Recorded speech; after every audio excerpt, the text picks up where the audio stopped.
آپ دیکھیں گے دودھ کا مزہ نہیں بدلے گا، لیکن دودھ خراب ہو چکا ہے، دودھ ناپاک ہو چکا ہے، دودھ حرام ہو چکا ہے۔ تو یہی حال ہے، جب حرام آ جاتا ہے حلال کے اندر تو حلال کی برکتوں کو لے جاتا ہے، بلکہ ایسا بھی ہوتا ہے کہ مال ہی سارا کا سارا غرق ہو جاتا ہے، ختم ہو جاتا ہے، برباد ہو جاتا ہے۔ حضرت امام ابو حنیفہ رحمۃ اللہ علیہ کو دیکھیے کہ تجارت کرتے تھے، ایک دن ایسا ہو گیا کہ عصر کی نماز کے وقت ہی دکان بند کر دی، کپڑے کی تجارت تھی۔ کسی نے پوچھا حضرت آپ تو مغرب کے بعد بند کرتے ہیں، آج عصر کے بعد کیوں بند کر دیا؟ کہنے لگے کپڑے کی دکان ہے، عصر کے وقت روشنی کم ہوتی ہے، عصر کے وقت آج ابر آ گیا تھا اور تاریکی آ گئی، ایسی تاریکی جیسے مغرب کے وقت میں ہو جاتی ہے، تو کوئی گراہک آئے گا تو کپڑے کو صحیح سے دیکھ نہیں سکے گا، اس کو دھوکہ ہو جائے گا دیکھنے میں، اطمینان ہوئے بغیر وہ خرید لے گا، اس لیے آج میں نے دکان پہلے بند کر دی۔ ایک دن کا واقعہ لکھا ہوا ہے کہ حضرت امام ابو حنیفہ رحمۃ اللہ علیہ نے اپنے نوکر کو یہ بتا دیا تھا، خادم کو یہ بتا دیا تھا کہ دیکھو اس کپڑے میں داغ ہے، اس کپڑے میں داغ ہے، جب کوئی آدمی خریدنے آئے تو اسے بتا دینا کہ اس میں داغ ہے، وہ نہ خریدے، یا یہ کہ اگر خریدنا چاہتا ہے تو اس کی قیمت کتنی وہ دینا چاہے گا، داغ ہونے کی وجہ سے اس سے طے کر لینا، بتا کر کے دینا، اگر وہ قبول کر لے تو سبحان اللہ، نہیں تو چھوڑ دینا۔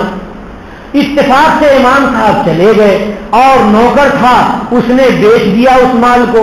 حضرت آئے تو کہنے لگے کہ یہ تھان بیچ دیا؟ کہا کہ ہاں بیچ دیا۔ اس میں تو داغ تھا، تم نے بتا دیا تھا؟ نہیں بتایا تھا حضرت، میں بھول گیا۔ کہنے لگے وہ پیسے کہاں ہیں؟ تو کہا یہ ہیں۔ کہے لاؤ، لے کر کے حضرت رکھ لیے تھیلی میں اور گئے۔ کہیں کہ وہ آدمی کیسا تھا؟ کہا ایسا ایسا تھا، یہ ایسا کپڑا پہنے ہوا تھا، ایسا چہرہ تھا اور ایسی داڑھی تھی، ایسا کپڑا تھا۔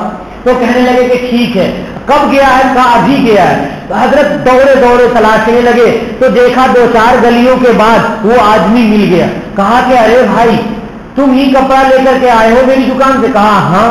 تو کتنے کا لے کر کے آئے ہو؟ اتنے کا۔ تو اس کپڑے میں ایک عیب ہے، داغ تھا، تم نے دیکھا نہیں، یہ داغ کو تم دیکھ لو اور یہ جو پیسہ ہے تم پیسہ لے لو، اس کے بعد دیکھ کر کے تم سمجھو کہ اس کی کتنی قیمت تم دو گے تو اس کے بعد ہی دو، اس کے بعد ہی میں قیمت لوں گا۔ اس نے اپنی دوسری جیب میں ہاتھ ڈالا اور ڈال کر کے حضرت امام صاحب کو پیسہ پکڑایا۔ کہنے لگے ایسا کیسے، یہ تم اتنا ہی پیسہ کیوں دے رہے ہو؟ کہا کہ نہیں حضرت آپ تو اللہ والے آدمی ہیں اور اتنا اچھا آدمی مجھے کبھی ملا نہیں خرید و فروخت کی دنیا میں، پوری مارکیٹ میں۔ اس وقت امام صاحب اتنے بڑے آدمی نہیں ہوئے تھے، نہیں جانے جاتے تھے امام اعظم کے نام سے، تو اتنا بڑا آدمی مجھے نہیں ملا۔ میں جو وہ پیسہ دیا تھا آپ نے جو ابھی مجھے واپس کیا ہے یہ سب کھوٹے تھے، چلنے والے نہیں تھے مارکیٹ میں نے دھوکہ دیا تھا آپ کو۔ تب دیکھیے کہ آدمی حلال کمانے کے لیے دوسرے کو دھوکے سے بچانے کے لیے جب اتنی کوشش کر رہا ہے اور اپنے اندر یہ درد اور جذبہ رکھتا ہے تو اللہ رب العالمین دھوکے سے بچا لیتے ہیں، کھوٹے پیسے کے بجائے اچھے پیسے آ جا رہے ہیں۔ یہ اللہ رب العالمین کی دنیا ہے، اللہ کی مہربانیاں ہیں۔ حرام سے ایسا بچنا چاہیے، ایسا بچنا چاہیے کہ ایک لقمہ بھی حلق کے نیچے نہیں اترنے پائے۔ حضرت ابو بکر صدیق رضی اللہ تعالیٰ عنہ کا غلام تھا، وہ آیا، اس نے کچھ کھانے کی چیزیں کھلا دی، کہا کہ ارے بھائی یہ چیز تم نے کہاں سے کھلائی، کہاں سے لائے تھے؟ کہا کہ ایمان لانے سے پہلے میں جادوگر تھا تو میں نے ایک یہودی کے یہاں یہ منتر پڑھ دیا جادو، اور اس جادو کی وجہ سے اس نے یہ پیسے مجھے دے دیے۔ حضرت نے کہا یہ تو جادو کی اجرت تو حرام ہے۔ حضرت نے حلق میں انگلی ڈال کر کے اور طے کی، بہت تکلیف ہوئی حضرت کو۔ کسی نے کہا کہ حضرت اتنے پریشان ہونے کی کیا ضرورت تھی، ایک ہی 2 لقمہ تو تھا۔ کہنے لگے کہ اگر اس لقمہ کے حلق پیٹ سے نکالنے میں میری جان بھی چلی جاتی تو مجھے منظور تھا، لیکن حرام لقمہ پیٹ میں رہ جائے یہ مجھے منظور نہیں تھا، یہ مجھے منظور نہیں ہے۔ حضرت امام محمد قاسم نانوتوی رحمۃ اللہ علیہ دارالعلوم دیوبند کے بانی حضرت امام قاسم رحمۃ اللہ علیہ، ان کا نام آپ نے سنا ہوگا، اتفاق سے کسی عزیز کے یہاں کھانے کے لیے مجبوراً چلے گئے، ان کی کمائی میں شبہ تھا، معلوم یہ ہوا کہ حضرت آئے اور گھر میں انہوں نے الٹی کی، معلوم یہ ہوا کہ الٹی کیوں کر رہے ہیں حضرت، کہا کہ فلاں کے یہاں کھانے میں مجھے شبہ ہو گیا تو میں ان کے شرما شرمی میں، ان کے لحاظ اور تعلق میں کھانے کے لیے شریک ہو گیا، مگر میں نہیں چاہتا کہ یہ کھانا میرے جسم کا حصہ بن جائے، اس لیے میں نے قے کر دیا اور میں چاہتا ہوں کہ میں قے کر دوں۔ حضرت مرزا جانے جانا رحمت اللہ علیہ کا نام سنا ہوگا، حضرت مرزا رحمت اللہ علیہ کے ایک مرید تھے، انہوں نے کہا آ کر کے کہ حضرت ایک فلاں رشتے دار کے یہاں دعوت تھی اور جا کر کے کھانے میں شریک ہو گیا اور کھانا کھا لیا، کھانا کھانے کے بعد اب میری کیفیت بالکل خراب ہے اور بالکل عبادت کا جی نہیں چاہتا اور بہت زیادہ جو رونق تھی اندر وہ ختم ہو گئی، جو نور تھا وہ گم ہو گیا۔ حضرت امام حضرت مرزا نے ارشاد فرمایا اوہو اب تو تمہارے اوپر پھر سے توجہ کرنی پڑے گی، تم روزانہ مجلس میں آیا کرو، تمہارے قلب پہ میں توجہ کیا کروں گا اور اس توجہ کی برکت سے پھر تمہارے دل میں نورانیت پہلی والی آ جائے گی۔ ایک دن، 2 دن، 4 دن، 10 دن، یہاں تک کہ جب 40 دن ایک چلہ پورا ہوا اور پورے 40 دن کے بعد مرزا محمد مظہر جانے جانا رحمت اللہ علیہ کی توجہ کے بعد 40 دن کے بعد وہ کیفیت مرید کی لوٹی ہے، جبکہ مرزا کے محمد مظہر جانے جانا رحمت اللہ علیہ کے بارے میں حضرت شاہ ولی اللہ صاحب رحمت اللہ علیہ نے لکھا ہے کہ پوری دنیا کے ولیوں کو میں ایسے دیکھتا ہوں، اللہ نے وہ مکاشفہ دیا ہے کہ جیسے کہ میرے سامنے کوئی چیز بہت قریب رکھی ہوئی ہو، ایسے میں دیکھتا ہوں۔ ان سب میں سب سے زیادہ بڑے ولی مرزا مظہر جانے جانا رحمت اللہ علیہ، اتنے بڑے ولی ہیں اور یہ قلب پہ توجہ دے رہے ہیں، 1 دن 2 دن میں نہیں، 40 دن کے بعد وہ کیفیت لوٹتی ہے۔ تو میرے دوستوں اور میرے عزیزوں، حرام سے بہت زیادہ احتیاط کرنے کی ضرورت ہے، حلال رزق کھانا چاہیے اور حلال بھی اتنا زیادہ نہیں کھانا چاہیے کہ سستی پیدا ہو جائے۔ ایک بڑے بزرگ تھے بنی اسرائیل میں، انہوں نے بنی اسرائیل میں کہ بڑے بزرگ ہیں، عابد ہیں، زاہد ہیں، انہوں نے ایک مرتبہ ارشاد فرمایا لا تاکلوا کثیرا، بہت زیادہ نہ کھایا کرو، وتشربوا کثیرا، بہت زیادہ پیا نہ کرو، فتنام کثیرن، کیوں کہ لمبی نیند آئے گی، بہت زیادہ سو گے، فتخسروا کثیرن، بہت زیادہ تمہارا گھاٹا ہو جائے گا۔ گھاٹا کیا ہوگا؟ عبادت کا موقع نہیں ملے گا، زیادہ سوئے ہوئے رہو گے۔ اور ایک جگہ ارشاد فرمایا اس بزرگ نے ان معصیت اللہ بعیدۃ من الجائع قریبۃ من الشبعان، اللہ کی معصیت، اللہ کی نافرمانی بھوکے سے دور رہتی ہے اور پیٹ بھرے سے قریب رہتی ہے۔ جب آدمی حد مست ہے، بہت زیادہ کھایا ہوا ہے تو وہ گناہ کی طرف راغب ہوگا، اور آدمی بھوکا ہے تو وہ گناہ کی طرف راغب نہیں ہوگا۔ اس لیے بہت زیادہ کھانے کی ضرورت نہیں ہے، کھانا اتنا کھایا جائے کہ پیٹ میں تھوڑی سی جگہ باقی رہے۔ ایک صحابی آئے اور اس صحابی نے جناب محمد رسول اللہ صلی اللہ علیہ وسلم کے سامنے، نبی کریم صلی اللہ علیہ وسلم کے سامنے سلام کیا اور حضور سے مصافحہ کیا۔ ان کے ہاتھ کے چمڑے بہت موٹے موٹے کڑے ہو گئے تھے، پوچھا چمڑا اتنا کیوں کڑا ہو گیا؟ کہا یا رسول اللہ پتھر ڈھوتا ہوں، پہاڑ کے پتھر ڈھو کر کے نوکری کرتا ہوں، مزدوری کرتا ہوں، اس لیے ہاتھ میں گٹھے پڑ گئے۔ نبی کریم صلی اللہ علیہ وسلم نے ارشاد فرمایا الکاسب حبیب اللہ، کہ حلال کمائی کمانے والا اللہ کا محبوب ہوتا ہے، اس لیے حلال کمائی تھوڑی ہو وہی کمانی چاہیے، زیادہ کمائی ہو اور حرام ہو اس سے دور رہنے کی ضرورت ہے، بہت زیادہ دور رہنے کی ضرورت ہے۔ اسی طرح سے عورتیں کھانا پکاتی ہیں، ان کو پاکیزہ کا خیال رکھنا چاہیے، وضو کا خیال رکھنا چاہیے۔ اگر عورت وضو کر کے کھانا پکاتی ہے تو اس کے کھانے کی لذت الگ ہوتی ہے۔ اگر کوئی عورت تلاوت کرتے کرتے کھانا پکاتی ہے اس کے کھانے کی لذت الگ ہوتی ہے۔ بعض صحابیات کے بارے میں آتا ہے کہ وہ روٹی پکا کے فارغ ہوئی تو کہنے لگی بہت اچھا ہوا کہ روٹی بھی پک گئی اور 3 پارے تلاوت بھی ہو گئی۔ تو اگر حافظہ نہیں ہے اور صورتیں یاد نہیں ہیں تو تسبیح تو پڑھ سکتی ہیں، اللہ اللہ تو پڑھ سکتی ہیں، الحمد کی صورت اور قل اللہ تو پڑھ سکتی ہیں، وہی پڑھتی رہیں اور ذکر کرتی رہیں اور پھر کھانا بنائیں اور گھر کے لوگوں کو اور اپنی اولاد کو کھلائیں تو اولاد کے اندر اس کھانے کا نور پیدا ہوگا، اور حلال کمائی کے ساتھ جب یہ اللہ کا نور پکانے میں پیدا ہوگا اور نیک خاتون کی وجہ سے پیدا ہوگا تو اللہ رب العالمین بہت زیادہ خوش ہوں گے، اللہ رب العالمین بہت زیادہ خوش ہوں گے۔